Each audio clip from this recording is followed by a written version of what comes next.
و کسی که یک شخص مسلمان را تهمت میکند، الله تعالی تهمتگر را لعنت کند و اگر تهمت شود، الله سبحانه و تعالی او مظلوم است، الله تعالی جانبدار شخصی مظلوم است.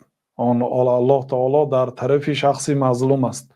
لانصرنک ولو بعد حین. ای مظلوم، قسم به نام الله، لانصرنک، لام قسم است، من به تو یاری میدهم اگرچه بعد مدتی باشد.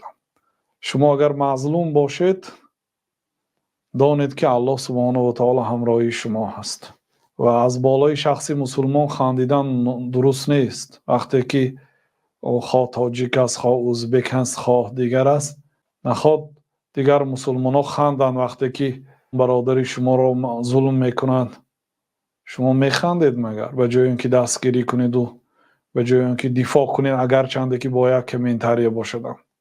نعوذ بالله. من عیر اخاه بذنب لم یموت حتی یعمل. کسی از بالای مسلمان میخندد، نمرده به همین بلا گرفتار میشه. وقتی که یک برادری مسلمان یا خواهری مسلمان هم میبینید که به یک بلا گرفتار شده است، به تهمت گرفتار شده، مگر شما میخندید از بالاش؟ مگر مسخره میکنید؟ نعوذ بالله. کسی که اگر همین کار کند نمیمورد، مگر هم به همین بلای مراتب گرفتار میشود.